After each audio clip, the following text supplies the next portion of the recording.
Mafia লুটেরা যারা ব্যাংকগুলোকে ফোকলা করে ফেলেছে, পাচারকারীদেরকে, এই দুর্বৃত্তদেরকে যদি শাস্তির মুখোমুখি না করা যায়, যারা 28 লক্ষ কোটি টাকা দেশের বাইরে পাচার করেছে, আর্থিক খাতের দুর্বৃত্ত মাফিয়া লুটেরা যারা ব্যাংকগুলোকে ফোকলা করে ফেলেছে, যারা 28 লক্ষ কোটি টাকা দেশের বাইরে পাচার করেছে, এই পাচারকারীদেরকে, এই দুর্বৃত্তদেরকে যদি শাস্তির মুখোমুখি না করা যায়, তাহলে অর্থমন্ত্রীর যে আর্থিক শৃঙ্খলা প্রতিষ্ঠার কথা সেটি ডিফিকাল্ট হবে।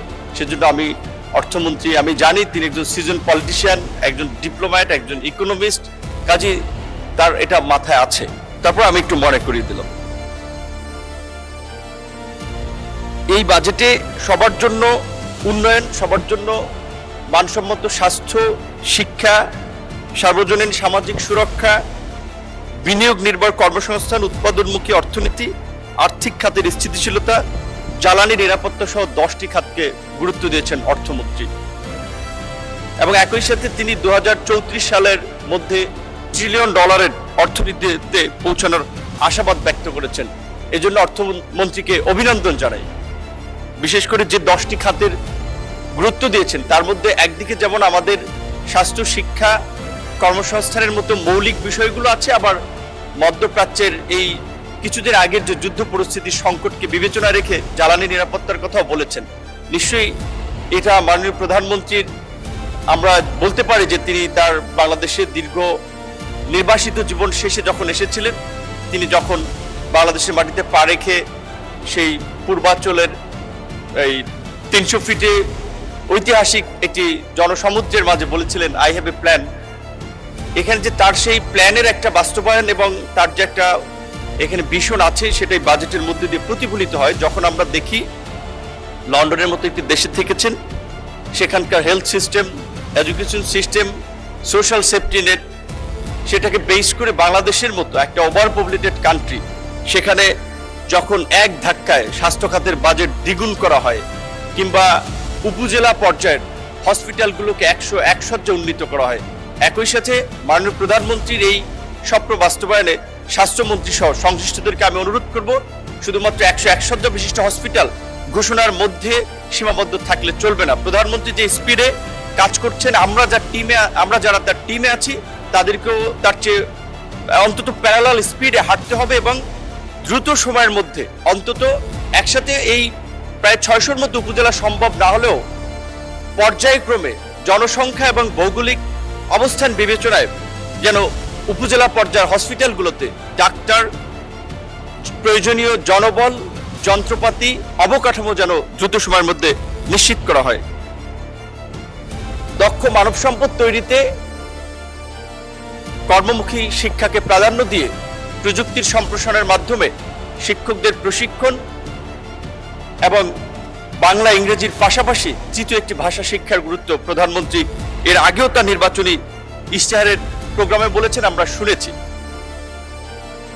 কওমি মাদ্রাসা শিক্ষার্থীদের কথা অনেকে বলেছেন, কেউ কেউ সস্তা পপুলারিটি বা বাহবা পাওয়ার জন্য বলেছেন, আবার কেউ কেউ বাস্তবতা নিরিখে বলেছেন। কারণ কওমি মাদ্রাসা এটা একটি স্পর্শকাতর জায়গা, এটি নিয়ে কথা বলা, এটি নিয়ে সরকারের সিদ্ধান্ত গ্রহণ। আমরা দেখেছি অতীতের সরকার একমুখী শিক্ষার বাস্তবায়ন নিয়ে বিভিন্ন সরকার অনেক প্রতিবন্ধকতা, অনেক চ্যালেঞ্জ, বাধার সম্মুখীন হচ্ছে। সুতরাং এটি নিয়ে সরকারি দল, বিরোধী দল এবং বিভিন্ন স্টেক হোল্ডারদের সাথে যৌথ একটা ডায়ালগের মাধ্যমে আসলে কওমি মাদ্রাসা শিক্ষার্থীদের জন্য কিভাবে একটা উপযুক্ত মানসম্পন্ন কর্মসংস্থান সৃষ্টি করা যায়, সেটি নিয়ে আলোচনা হতে পারে। এই বাজেটের 2-3টি দিক নিয়ে অনেকেই সমালোচনা করছে। তার মধ্যে একটি হচ্ছে রাজস্বের লক্ষ্যমাত্রা 6,95,000 কোটি টাকা, ঘাটতি বাজেট 2,34,000 কোটি টাকা।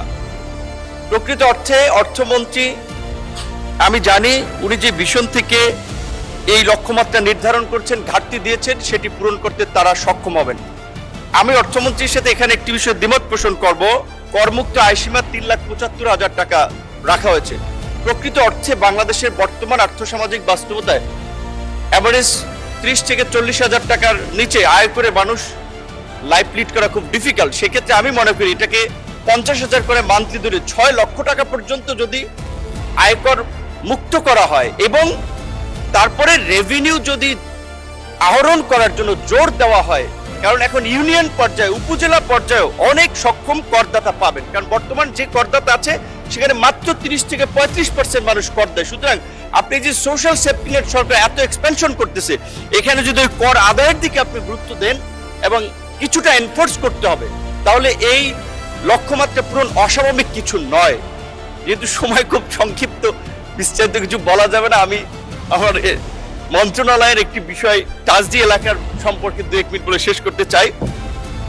অনেক একটা মানে বাস্তবসম্মত বাজেট, যেটি নিয়ে আমি পড়াশোনা করে খুব নেতিবাচক সমালোচনা করার মতো খুব বেশি কিছু পাই নাই, কিন্তু আমার মন্ত্রণালয়ের বাজেট গত বছরের চেয়ে একটু হলেও কমেছে।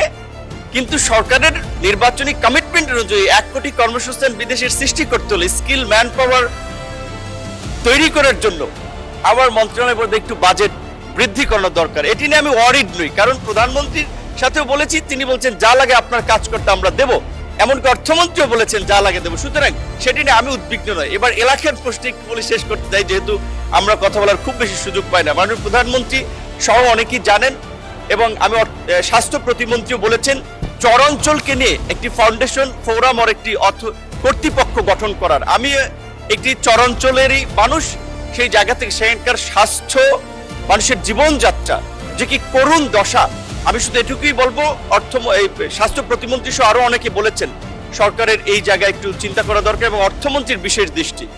আমি আমার অন্যান্য মন্ত্রিসভার সদস্য, মাননীয় মন্ত্রী, প্রতিমন্ত্রী সহ সকলকে অনুরোধ করবো, যেহেতু আমরা ওইভাবে ফ্রিকোয়েন্ট কথা বলার সুযোগ পাই না, আমাদের এলাকার উন্নয়নের কোনো জিও লেটার কিংবা চাহিদাপত্র গেলে একটু মানবিক দৃষ্টিকোণ থেকে বিবেচনা করবেন এবং দ্রুত সময়ের মধ্যে যেন সেখানে কাজ হয়, তাহলে আমরা মানুষের কাছে সম্মানিত হব।